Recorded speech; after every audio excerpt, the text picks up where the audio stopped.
Welcome to ABC campus. आज हमारा subject है कैफ 3 बिजनेस लॉ। इसमें हम चैप्टर 2 कर रहे हैं, introduction to the law of contract, और उसमें हमारी ये लास्ट वीडियो है in the series of 10 video. और आज हमारा जो कंटेंट है वो है objective based question and answer 21 to 40, जो आई कैप स्टडी टेक्स्ट 2020 से लिए गए हैं। और मैं हूँ आपका फैसिलिटेटर काशिफ अतीक। क्वेश्चन 21 है कि लॉफुल ऑफर इज़, तो ऑफर को कहते हैं प्रपोजल, तो option C would be correct. Promise इसलिए ठीक नहीं है क्योंकि प्रॉमिस तब बनता है जब एक प्रपोजल एक्सेप्ट हो जाता है। तो लीगल रिलेशन और प्रेजेंटेशन की टर्म्स वैसे ही गलत है, और प्रॉमिस तो बनता है प्रपोजल जब एक्सेप्ट हो जाए, या एक्सेप्टेड प्रपोजल को प्रॉमिस कहते हैं। तो इसमें सही ऑप्शन है जी सी।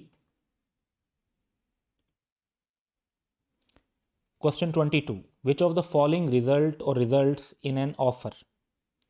A declaration of intention, just intention तो इनफ नहीं है। विलिंगनेस होनी चाहिए with the objective to obtain the ascent of the offeree. Invitation to offer तो ऑफर के लिए होता है इटसेल्फ। और N advertisement offering reward to any one who find the lost dog of the advertiser. अब यहाँ पर एक प्रॉपर ऑफर है जिसके अंदर टर्म्स भी डिफाइन की जा रही हैं कि क्या काम करना पड़ेगा तो एक्सेप्टेंस होगी। सो ये एक प्रॉपर ऑफर है। सो यही हमारा आंसर होगा। Offer made in a joke, जब वो लीगल रिलेशनशिप का इरादा ही नहीं है तो वो भी एक प्रॉपर ऑफर कंसीडर नहीं होगी। तो सही आंसर है सी।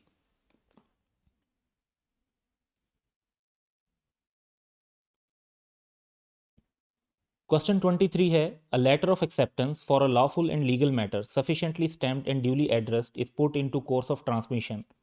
तो एक कॉन्ट्रैक्ट हो जाएगा क्योंकि यहाँ पर एक्सेप्टेंस कंप्लीट हो जाएगी। So there is a valid contract. अब वाइडेबल नहीं होगा, ये एक प्रॉपर कॉन्ट्रैक्ट होगा क्योंकि वाइडेबल तब होता है जब फ्री कॉन्सेंट का इशू हो। और नो कॉन्ट्रैक्ट एट ऑल आप इसलिए नहीं कह सकते क्योंकि एक्सेप्टेंस ऑल दो रिवोक हो सकती है, अब ऑफर रिवोक नहीं हो सकती।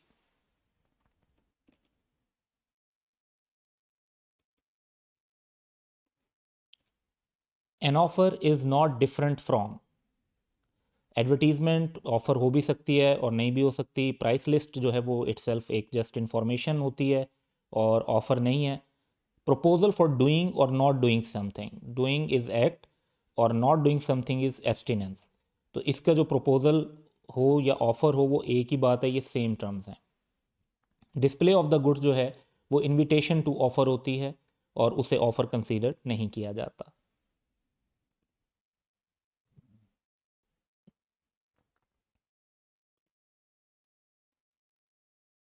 25th क्वेश्चन है, A makes an offer to B on 10th by letter which reaches B on 12th। तो ऑफर की कम्युनिकेशन 12th को कंप्लीट हुई।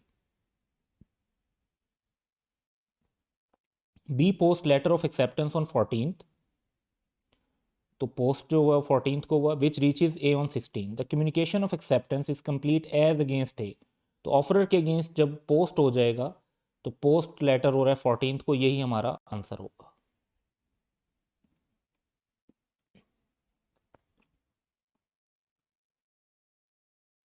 26 है, offer is simply a mere expression of willingness to do और not to do something. तो just mere expression नहीं है।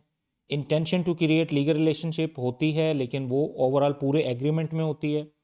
Intention to get assent of other party for offered act और abstinence. तो ये दोनों स्टेटमेंट ठीक हैं, ऑल ऑफ द अबव तो ठीक नहीं होगा, ये गलत है। लेकिन इनमें से ज़्यादा बेहतर जो है वो स्टेटमेंट सी है, ज़्यादा कंप्लीट है और प्रॉपर है। 27th है, an offer can not be made by the words of mouth. बिल्कुल की जा सकती है, इसे एक्सप्रेस ऑफर कहेंगे। By the conduct of party, implied offer भी की जा सकती है। बाय द सर्कमस्टांसेस, तो ये भी की जा सकती है, कासी कॉन्ट्रैक्ट में यही होता है। टू द ऑफरर हिमसेल्फ, तो ऑफर किसी और शख्स को करनी होती है, विद वन सेल्फ तो आप कॉन्ट्रैक्ट नहीं कर सकते। सो ये आंसर होगा।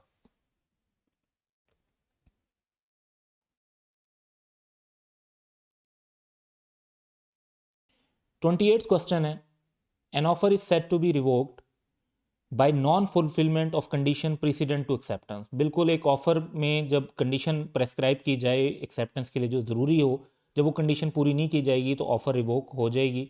तो 28 का ये ऑप्शन करेक्ट है। अब बाकी ऑप्शन कैसे हैं वो भी देख लेते हैं।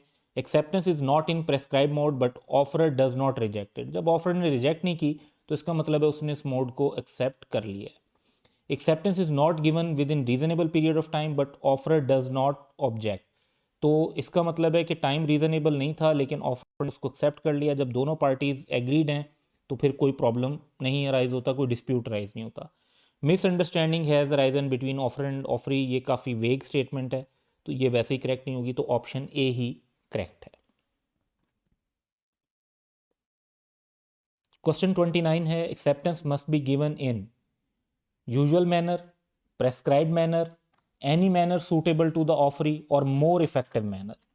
अब जहाँ तक बात है कि मोर इफेक्टिव मैनर, तो ये तो फिर डिस्प्यूट राइज हो जाएगा क्योंकि हर पार्टी डिफरेंट मैनर को इफेक्टिव कंसीडर कर सकती है। Any manner suitable to the offeree, तो ऑफरी के पास चॉइस नहीं होती। ऑफर ने अगर मैनर प्रेस्क्राइब कर दिया तो वो फॉलो होता है, अगर वो ना हो तो फिर यूजुअल मैनर फॉलो होता है। तो ए और बी दोनों करेक्ट आंसर हो सकते हैं लेकिन ज़्यादा अप्रोप्रिएट, क्योंकि अगर मैनर प्रेस्क्राइब्ड है तो फिर उसी को फॉलो करना होता है, तो ज़्यादा अप्रोप्रिएट आंसर होगा B.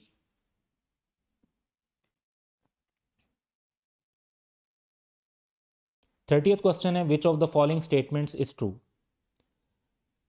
A proposal may be revoked at any time before the communication of its acceptance is complete as against the offeree. As against the offeror होना चाहिए, ये स्टेटमेंट यहाँ पे इसलिए गलत हो जाती है। Acceptance may be revoked at any time before the communication of acceptance is complete as against the acceptor, ये स्टेटमेंट ठीक है। An offer initially rejected may subsequently be accepted, तो नहीं, जब एक बार ऑफर टर्मिनेट हो जाती है तो उसको एक्सेप्ट नहीं किया जा सकता। Letter of offer may be sent after letter of acceptance, acceptance हो ही नहीं सकती जब तक ऑफर एग्जिस्ट ना करती हो, तो ऑफर जो है वो प्रीसीड करती है एक्सेप्टेंस को, तो ऑप्शन बी करेक्ट होगा। क्वेश्चन 31 है a person can not make an offer to a person of sound mind. Offer की जा सकती है, टू फ्रेंड भी की जा सकती है, टू हिमसेल्फ नहीं की जा सकती। To the citizen of foreign country भी ऑफर की जा सकती है, उसमें भी कोई इशू नहीं है।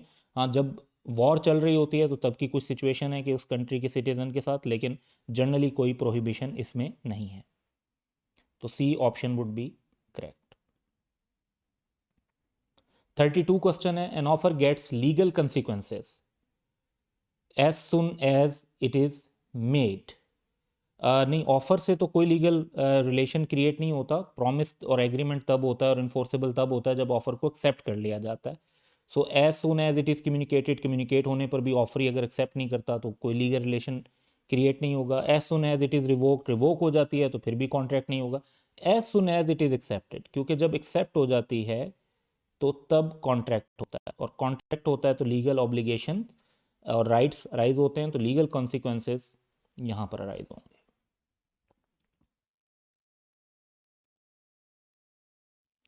क्वेश्चन 33 है कि इम्प्लाइड एक्सेप्टेंस इज इन्फर्ड। तो इम्प्लाइड एक्सेप्टेंस का मतलब होता है कि ऑफरी कंडक्ट से एक्सेप्टेंस शो कर रहा है, किसी एक्शन से शो कर रहा है।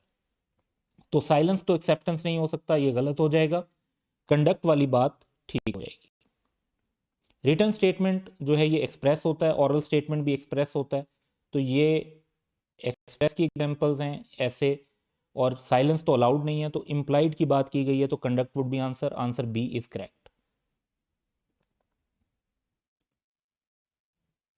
Abdullah offered by letter to sell Kareem his motorbike for rupees 5,000. Kareem wrote back saying he accepted the offer and would pay in 2 installment. तो ये एक कंडीशनल एक्सेप्टेंस है जो कि प्रॉपर एक्सेप्टेंस नहीं कंसीडर होगी। At the end of following months is there a contract, तो answer है इसका नो। तो ये भी ठीक हो सकता है और ये भी ठीक हो सकता है, यस वाले आंसर तो गलत हो जाएंगे। अब नो में पढ़ते हैं। Because Karim is trying to amend the contractual terms, fine. Abdullah can be assume to revoke the offer, नहीं, ऑफर नहीं कर रहा, यहाँ पे काउंटर ऑफर हुई है, तो ये वाली बात गलत हो गई। तो सी देखते हैं। No Karim's response constitutes a counter offer and is effectively rejection of Abdullah's offer, exactly this is answer.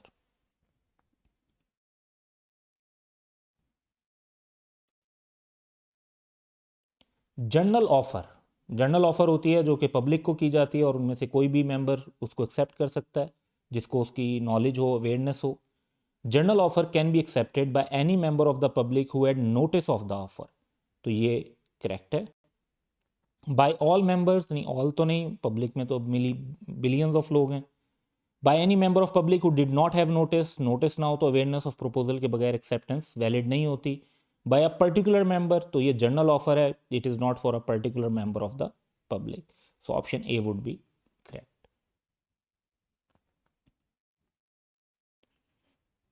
Question 36 है, if goods were displayed in a departmental store for sale and self service system was there, one customer selected an item, here the display of goods is. तो display of good जो है वो यहां पर offer नहीं है बल्कि invitation to offer है.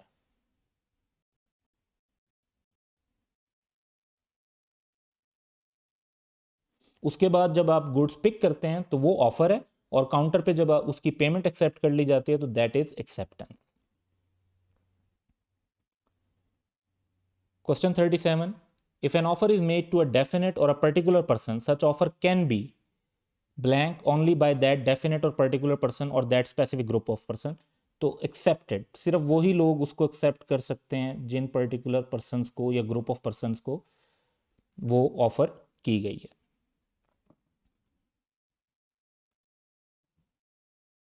क्वेश्चन 38 है, in case of acceptance made by post the blank becomes bound as soon as the letter of acceptance is posted. तो पोस्ट के टाइम पर जो है वो ऑफरर के ऊपर जो कॉन्ट्रैक्ट है वो इम्पोज हो जाता है. तो यहाँ पर हम प्रपोजर या ऑफरर मेंशन कर सकते हैं.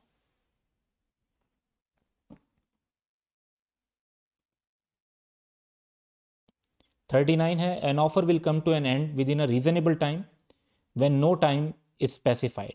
Correct. What is the reasonable time is a question of fact depending upon the blank and blank. तो दो फैक्टर्स जो इसमें इंपॉर्टेंट होते हैं, एक तो सर्कमस्टांसेस, दूसरा सब्जेक्ट मैटर.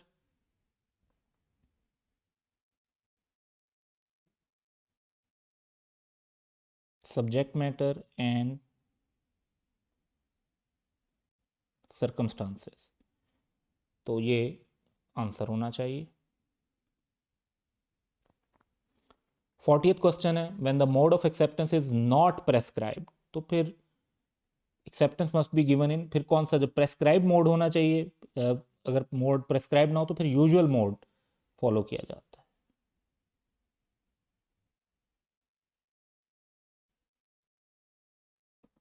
तो यही आंसर है. तो that's all for the day. Have a good day.